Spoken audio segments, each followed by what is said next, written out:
सलोनी को कॉल करती है और कहती है कि आज सुबह श्रीकांत का फोन नहीं आया। उसने कहा था कि वो हर दिन कॉल करेगा, पर सलोनी उसे शांत रहने को बोलती है और कहती है कि मैं चेक करके बताती हूँ। सुबह होते ही सलोनी श्रीकांत के घर पहुँचती है और देखती है कि श्रीकांत और जय के घर पर नहीं है और पूरा सामान भी टूटा पड़ा है। जैसे ही वो घर से निकलती है, दो लोग उसका पीछा करने लगते हैं। श्रीकांत सूची से आकर मिलती है और कहती है कि हमें तुरंत यहाँ से निकलना होगा। सूची पूछती है श्रीकांत ठीक तो है? सलोनी कहती है वो जहाँ भी होगा ठीक होगा, लेकिन फिलहाल ये घर कॉम्प्रोमाइज हो गया है, हमें यहाँ से निकलना होगा। यतीश को खबर मिल जाती है कि सलोनी श्रीकांत के परिवार की मदद कर रही है, इसीलिए उसकी टीम तुरंत सूची के घर पहुंचकर परिवार वालों को अपने साथ ले जाती है। जाते जाते यतीश सलोनी से कहता है कि तुमने एक क्रिमिनल की मदद की है, अब तुम पर इंक्वायरी बैठेगी। इस्लामाबाद में समीर एक आदमी से मिलने जाता है जो उसे द कलेक्टिव के बारे में बताता है, जो इंडिया के साथ आर्म्स डील करने वाले हैं। वो कहता है कि पाकिस्तान भी चुप नहीं बैठेगा और चाइनीज भी नहीं, इससे साउथ एशिया में जंग का माहौल बन जाएगा। लेकिन वो आगे बताता है कि अच्छी खबर यह है कि प्राइम मिनिस्टर ने इस डील को फिलहाल होल्ड पर डाल दिया है। समीर कहता है मगर कोई है जो प्राइम मिनिस्टर वासु को भड़काएगा ताकि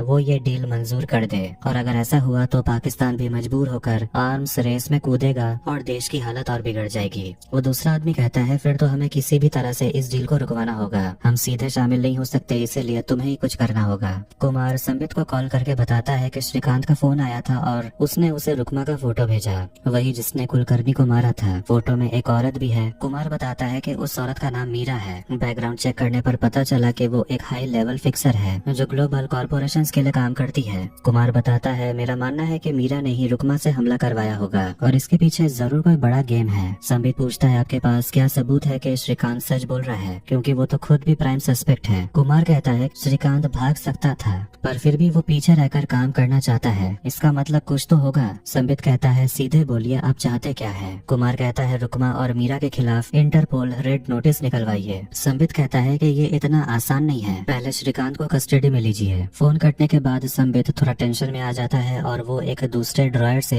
एक और फोन निकालता है और द्वारकनाथ को कॉल करता है। कहता है कि यहाँ सब कुछ गड़बड़ हो गया है, डील कैंसिल करनी पड़ेगी। द्वारक गुस्से में कहता है कि ये नहीं हो सकता, मेरे ऊपर कलेक्टिव का प्रेशर है। संबित कहता है कि सब मीरा को पहचान चुके हैं और जल्द ही वो हमें भी ढूंढ लेंगे और फिर मेरा नाम भी सामने आ जाएगा। मुझे पहले से ही ये सब नहीं करना चाहिए था, सोचा था छोटी सी डिफेंस डील है, थोड़ा पैसा कमा लूंगा, लेकिन तुम लोगों ने तो कुलकर्णी को ही मार डाला। अब मीरा के खिलाफ रेड नोटिस का प्रेशर है, अगर पीएम को पता चल गया तो मैं ज्यादा देर इसे टाल नहीं पाऊंगा। द्वारक जवाब देता है मैं संभाल लूंगा और फोन काट देता है। जोया सलोनी से मिलने आती है। सलोनी बताती है कि उसे भी एडमिनिस्ट्रेटिव लीव पर भेज दिया गया है और श्रीकांत और जेके का भी अभी तक कोई पता नहीं चला। जोया कहती है मुझे सच में नहीं पता था कि यतीश की टीम में कोई तुम्हारा पीछा कर रहा था, वरना मैं तुम्हें बता देती। सलोनी कहती है कोई बात नहीं, लेकिन तुम पर शक तो नहीं हुआ? जोया कहती है पता नहीं, लेकिन जब श्रीकांत सर ने मुझसे मदद मांगी थी मुझे पता था कि यह बहुत रिस्की होने वाला है। देखते हैं फ्यूनरल में श्रीकांत ने जोया से कहा था कि टीम में कोई गद्दार है और जो लड़की वाला वीडियो श्रीकांत को मिला था वो असल में जोया ने ही भेजा था।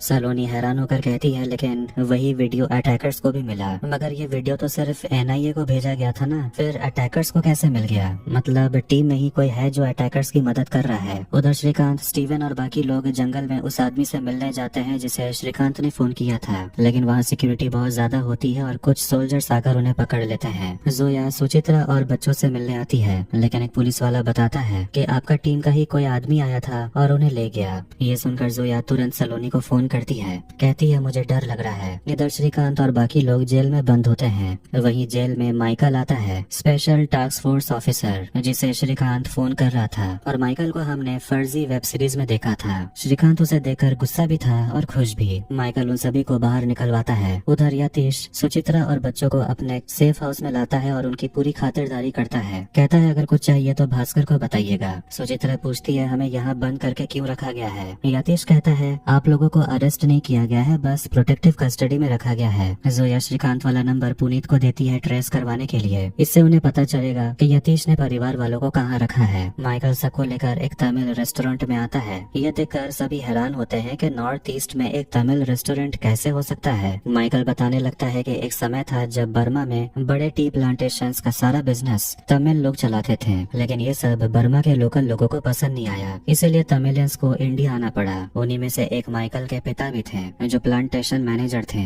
जेके पूछता है आपको इस एरिया के बारे में इतना कैसे पता? माइकल बताता है क्योंकि म्यांमार और इंडिया के बीच एक स्मगलिंग रूट है नकली नोटों के लिए। तभी वहाँ सुब्बू नाम का आदमी आता है और माइकल बताता है कि यही उन लोगों को बॉर्डर पार करवाने में मदद करेगा। जेके सुब्बू का चेहरा देखकर पूछता है, ये सुब्बू कैसे हो सकता है? मैंने सोचा कोई तमिलियन होगा। सुब्बू बताता है, मेरे पापा तमिलियन थे और माँ मणिपुरी। उधर द्वारकनाथ गुस्से में मीरा को फोन करता है, पूछता है तुम म्यांमार में क्या कर रही हो? मीरा कहती है, बस काम पूरा करवाने आई हूँ। द्वारकनाथ कहता है, तुम्हारे बारे में सबको पता चल गया है, अपना फोन चेक करो। मीरा फोन चेक करती है, उसका फोटो लीक हो गया था और इंडियन इंटेलिजेंस को उसके बारे में सब पता चल चुका है। द्वारक चिल्लाकर कहता है, वहाँ से निकलो और यूके मत आना, कहीं अंडरग्राउंड हो जाओ। मीरा रुकमा पर चिल्लाती है, तुम्हें ये सब बात पता नहीं चला? रुकमा कहता है, मैं सबको संभाल लूंगा। मीरा कहती है, अब अगला प्लान शुरू करना होगा, प्राइम मिनिस्टर पर प्रेशर बनाने का समय आ गया है। उधर सूची और धृति को वहाँ बंद रहकर बहुत अजीब लग रहा था, क्योंकि घर के चारों तरफ सिर्फ जंगल था और उन्हें एक कमरे में ही लॉक करके रखा गया था। सूची को समझ आता है कि उन्हें यहाँ बंद रखकर श्रीकांत पर सरेंडर का दबाव डाला जाएगा।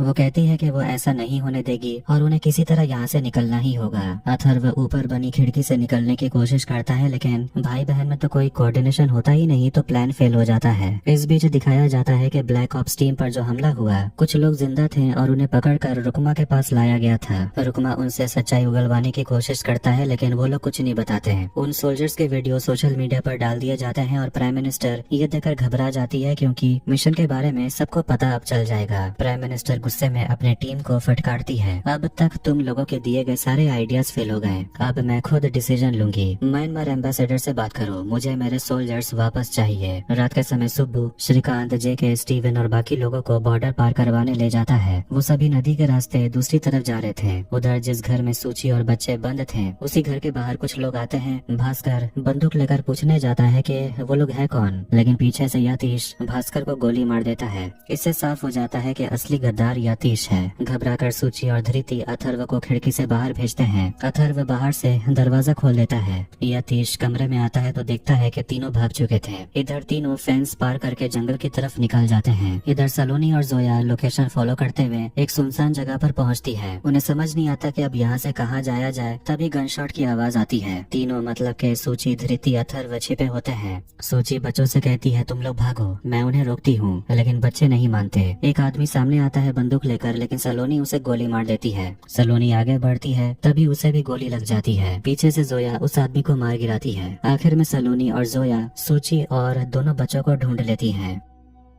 म्यांमार में कैप्चर हुए इंडियन सोल्जर्स का वीडियो न्यूज चैनलों पर दिखाया जा रहा है। Ministry of foreign affairs of Myanmar, उनकी तरफ से स्टेटमेंट आता है कि उन्हें इस ऑपरेशन के बारे में कोई जानकारी नहीं थी, लेकिन अगर ऐसा है तो इसे एक्ट ऑफ वॉर माना जाएगा। अब चाइना भी इंडिया को धमकी दे रहा था, लेकिन अभी तक प्राइम मिनिस्टर बासु की तरफ से एक शब्द सामने नहीं आया। प्राइम मिनिस्टर अपना मन बना लेती है कि बहुत हो गया डिप्लोमेसी का गेम, अब यहाँ से हमारी तरफ से आर्मी को भेजो और अपने सोल्जर्स को वापस लाओ। द्वारा को फोन करो और उसे कहो कि मैं डील के लिए तैयार हूँ। कहीं न कहीं संबित अब जरूर खुश होगा। रुकमा अगले दिन मीरा को थाईलैंड भेजने की तैयारी कर रहा होता है। जाने से पहले मीरा उसे हर चीज के लिए थैंक यू कहती है कि मैंने जो सोचा था तुम वैसे नहीं निकले। रुकमा पूछता है, तो फिर अगली बार हम कब मिलेंगे? मीरा कहती है, हमारी लाइन में ये सब नहीं पूछा जाता, तुम तो जानते ही हो। दोनों गले मिलते हैं और मीरा वहाँ से चली जाती है। सुब्बू श्रीकांत, स्टीवन और बाकी सबको एक गाँव के सामने छोड़कर वापस चला जाता है। जोया हॉस्पिटल में यतीश से मिलने आती है, जिसे उसने गोली मारा था। वो उससे पूछती है कि आखिर उसने ऐसा क्यों किया।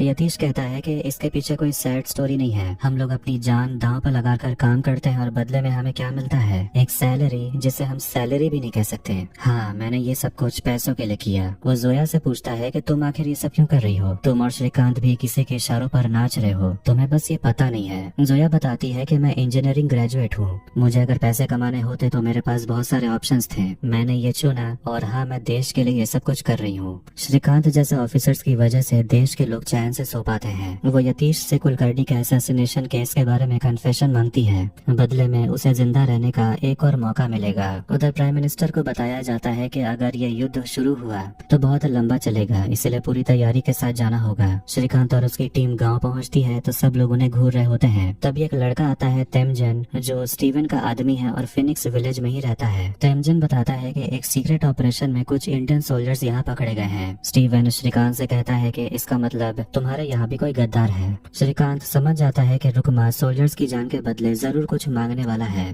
तेमजन उन्हें गांव का मैप दिखाता है। श्रीकांत अब उन इंडियन सोल्जर्स को बचाना चाहता है जो यहीं कहीं विलेज में कैद हैं। तेमजन मैप में उनकी लोकेशन बता देता है और चला जाता है। जोया अपने सीनियर्स को यतीश का कन्फेशन सुनाती है जिसमें वो कबूल करता है कि टास्क फोर्स में सबके फोन्स कॉम्प्रोमाइज हो गए थे। एक ऑफिसर पूछता है कन्फेशन तो बदला भी जा सकता है, तुम्हारे पास क्या कोई ठोस सबूत है? जोया कहती है हाँ, बैंक ट्रांजैक्शंस और भी बहुत कुछ है, लेकिन फॉरेंसिक अभी उसकी जांच कर रही है। आखिर में वो लोग फैसला सुनाते हैं कि श्रीकांत इनोसेंट है और उसकी फैमिली को तुरंत प्रोटेक्टिव कस्टडी में रखा जाए। पुनीत को भी एक गुड न्यूज मिलती है। कुमार अंदर आता है और सबको बाहर जाने को कहता है। तब जोया उसे बताती है कि श्रीकांत म्यांमार में है। ये सुनकर कुमार गुस्से में आ जाता है और पूछता है तो फिर उसने मुझे ये सब कुछ क्यों नहीं बताया? पुनीत कहता है क्योंकि श्रीकांत को लगा कि टास्क फोर्स के अंदर कोई गद्दार है। कुमार कहता है मतलब श्रीकांत को लगता है कि मैं गद्दार हूँ। जोया कहती है यतीश पकड़ा गया तो आप अब सेफ हैं। फिर कुमार जुलोंग से मिलने जाता है जो उसे कैप्चर्ड इंडियन सोल्जर्स का वीडियो दिखाता है। वो कहता है कि इंडियन सोल्जर्स को पकड़ने की बात हमारी नहीं हुई थी, अब हम सब इंडियन गवर्नमेंट की नजर में आ चुके हैं। चाइनीज गवर्नमेंट भी मुझसे सवाल करेगी, तुम मुझे मरवा दोगे। इंडियन सोल्जर्स, मुझे मेरे विलेज से बाहर चाहिए। अगर कोई परेशानी हुई तो मैं तुम्हें मार डालूंगा। स्टीवन अपनी टीम तैयार करता है और आज रात हमला करने का प्लान बनाता है। उलूपी सबका फोन ले लेती है। इधर हम उस न्यूज रिपोर्टर भाविक को देखते हैं जो हमेशा पीएम के खिलाफ न्यूज चलाते रहता है। उसे द्वारका का कॉल आता है। वो कहता है तुम्हारे लिए एक न्यूज है, जब तक मैं लैंड करूंगा मैं चाहता हूँ कि तुम वो न्यूज कवर करो। स्टीवन, श्रीकांत और पूरी टीम इंडियन सोल्जर्स को बचाने के लिए निकले होते हैं, लेकिन वही लोग खुद पकड़े जाते हैं। रुकमा उनसे मिलने आता है। ये दूसरी बार है जब रुकमा श्रीकांत से मिल रहा होता है। रुकमा पहले श्रीकांत पर ताने कसते हुए कहता है कि तुम ये दोहरी जिंदगी कैसे जी लेते हो? तुम अच्छे पति हो या अच्छे स्पाई हो? श्रीकांत उससे पूछता है कि वो आखिर ये सब क्यों कर रहा है। रुकमा उसे नीमा की फोटो दिखाता है और कहता है मैं इससे बहुत प्यार करता था, तेरी तरह मैं भी फैमिली मैन बनने वाला था, लेकिन तूने उसे मार दिया। श्रीकांत कहता है मैंने उसे नहीं मारा। रुकमा बोलता है लेकिन वो मरी तेरी वजह से। श्रीकांत कहता है कि उस लड़की ने तुझसे प्यार किया, उसी दिन उसने अपने डेथ सर्टिफिकेट पर साइन कर दिया था, उसकी मौत तेरी जिम्मेदारी है। रुकमा वहाँ से जाने लगता है और अपने आदमियों से कहता है इन्हें जेल में डाल दो, बाद में सोचेंगे क्या करना है, अगर इन्हें मारा तो जुलोंग भड़क जाएगा। उधर सलोनी सूची को भरोसा दिलाती है कि श्रीकांत वापस आएगा। सूची कहती है श्रीकांत ने मुझसे हमेशा झूठ बोला, हमेशा झूठी कहानियां सुनाई, लेकिन अब मैं देख सकती हूँ कि वो देश के लिए क्या करता है। कहीं न कहीं अब लगता है कि मैं गलत फहमी में ही जी रही थी, वही ठीक था, क्योंकि तब मुझे हमेशा यकीन रहता था कि वो घर वापस लौट आएगा और अपनी कोई झूठी कहानी सुनाएगा। इसके बाद भाविक अपने न्यूज चैनल पर यह खबर चलाता है कि प्राइम मिनिस्टर वासु एक बड़ा डिफेंस डील साइन करने वाली है। द्वारकनाथ पीएम से मिलने आता है। बातचीत होती है और डील होने के बाद दोनों हाथ मिलाते हैं। इधर श्रीकांत, जेके और पूरी टीम जेल में बंद होती है। जेके तेमजन को बुरा भला कहने लगता है कि उसी के वजह से वो लोग यहाँ फंसे हैं। उलूपी और स्टीवन कहते हैं तेमजन हमें कभी इस तरह फंसाएगा नहीं। श्रीकांत जेके को शांत करता है। जेके कहता है मैं सिंगल ही मरूंगा और सिंगल होना सबसे बड़ा श्राप है। श्रीकांत कहता है मौत हमारे सिर पर है और तुझे अभी भी डेटिंग की पड़ी है। इधर हम देखते हैं कि तेमजन को भी रुकमा के लोगों ने पकड़ लिया था और उसे बहुत टॉर्चर किया गया था। यहाँ मीरा को देखते हैं जो खुद को किसी लड़ाई के लिए तैयार कर रही होती है। फिर कुछ लोग आकर श्रीकांत और बाकी सबको बचा लेते हैं। स्टीवन बताता है कि यह बेंजामिन है, म्यांमार के MCAS यूनिट का कमांडर। श्रीकांत प्लान बनाता है कि अब उन्हें इंडियन सोल्जर्स को छुड़ाना होगा, क्योंकि उन्हीं सोल्जर्स के दम पर रुकमा इंडियन गवर्नमेंट पर दबाव बना रहा है। वो जेके और स्टीवन को कहता है सोल्जर्स को लेकर तुरंत इंडिया पहुंचो, मैं यहाँ सबको संभालूंगा। आखिर में सभी इंडियन सोल्जर्स मिल जाते हैं। स्टीवन के लोग उस जगह पर हर तरफ बम लगाने लगते हैं। जुलोंग के लोग जुलोंग को यहाँ पहुँचने में 10 मिनट लगेंगे, उससे पहले उन्हें रुकमा को ढूंढना होगा। फिर स्टीवन और जेके सोल्जर्स को लेकर निकलते हैं। बम ब्लास्ट होते ही वो लोग बाहर निकल आते हैं। रुकमा सायरन की आवाज सुनकर जाग जाता है और उसे पता चलता है कि श्रीकांत और उसकी टीम भाग निकली है। जुलोंग को भी खबर मिलती है कि उसके कैंप में ब्लास्ट हुआ है। उसे पता चलता है कि रुकमा के कैदी भाग गए थे और उन्होंने ही ब्लास्ट किया, इसलिए वो तो रुकमा पर ही बहुत ज्यादा गुस्सा था। यहाँ गोलियों की बारिश हो रही होती है। फिर रुकमा को पता चलता है कि इंडियन सोल्जर्स भाग चुके हैं, जिससे और भी ज्यादा गुस्से में वो आ जाता है। वो जुलोंग के आने से पहले यहाँ से भागने की तैयारी करता है। तभी श्रीकांत और उसकी टीम वहाँ पहुँचती है और दोनों के बीच गोलीबारी शुरू हो जाती है। रुकमा के लोगों का बैकअप आ रहा था, इसलिए स्टीवन की टीम को तुरंत निकलना पड़ता है। रुकमा घायल होकर भागता है। श्रीकांत उसके पीछे जाता है, लेकिन विक्रम उसे रोकता है। श्रीकांत उसे चकमा देकर फिर रुकमा के पीछे चला जाता है और उस पर गोली चलाता है। दोनों में लड़ाई होती है। फिर रुकमा वहाँ से भाग जाता है। कुछ ही देर में जुलोंग के लोग वहाँ पर पहुँच पहुंचते हैं। श्रीकांत एक गाड़ी लेकर वहां से भागता है, लेकिन देखते हैं कि उसे भी गोली लगी हुई थी।